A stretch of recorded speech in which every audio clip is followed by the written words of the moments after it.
नमस्कार. कल्पनाज किचनमध्ये तुमचं सर्वांचं स्वागत. आज मी तुमच्याबरोबर मटन चॉप्स हे अजून एक पातळ प्रभू रेसिपी शेअर करणार आहे. इथे माझी धाकटी बहीण नीलम ती रेसिपी सांगते.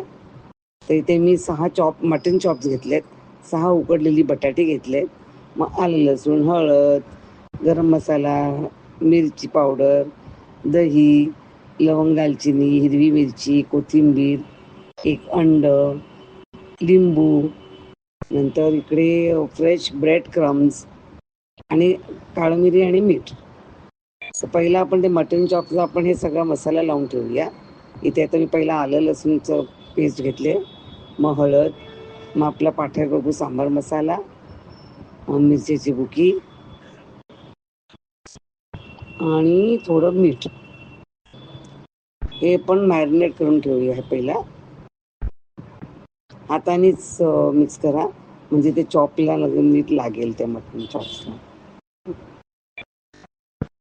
जास्त वेळ काय मॅरिनेट करायची गरज नाही आहे, पण थोडा वेळ मॅरिनेट करून ठेवा. आणि हे मॅरिनेट होत असताना आपण इथे बटाटी जी 6 उकडलेली होती ती मॅश केलेत मी. त्याच्यामध्ये काळं मिरी आणि थोडं मीठ चवीसाठी घातले. त्याचे मी 6 गोळे करून ठेवणार, कारण 6 चॉप्स आहेत ना म्हणून. आता हे पहिलं नीट मिक्स करा, म्हणजे ते मग मीठ आणखी ते काळी मिरी नीट लागलं पाहिजे बटाटीला, मॅश पोटॅटोला. आता इकडे मी कुकर घेतलाय, तिकडे मी तेल घातलंय आणि मग आपलं लवंग, दालचिनी आणि हिंगाचे फोडणी दिले. आणि आता ते मॅरिनेट केलेले होते ना चॉप्स, ते घालते.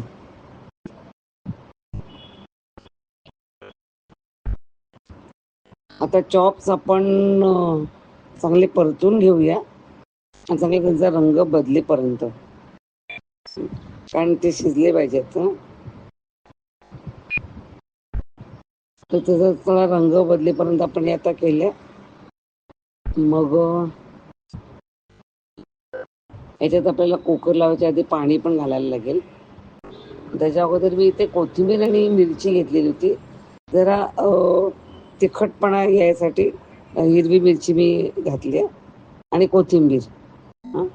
तर कोथिंबीर आणखी हिरवी मिरची घातल्यावर मी ते आता मटण आपण मसाला हे घेतलं ना, मॅरिनेट केलं होतं ना, त्यातलं पाणी घालून मी कुकरमध्ये घातलं आणि आता ते शिजवले. आता कुकरमध्ये शिजून आलं मटण. आता ते दही घातलंय, लिंबाचा रस घातला थोडा, आणि परत ते नीट मिक्स करून घेऊया आपण. आता ऑफकोर्स ह्याची ग्रेव्ही परत तयार झाली आहे, तर आपल्याला हे ड्राय पाहिजे ना, म्हणून मी आता कुकर शिटी न लावता कुकर ठेवून ते गॅसवर ठेवून आटून घेतली ते ग्रेव्ही. आता इकडे बटाटा तिने घेतला 1 पीस बहिणीने, आणि त्याच्यामध्ये ते एक चॉप्स ही रचून लावणार. खूप सोपी, टेस्टी, आणि माझ्या घरी सगळ्यांना ही खूप खूप आवडते. आणि जर स्टार्टर किंवा संध्याकाळी एकच चॉप खाल्ला तरी आपलं पोट भरते. इकडे ते अंड होतं ना, ते मी फेसाळून ठेवलेलं होतं, त्याच्यामध्ये डिप केले.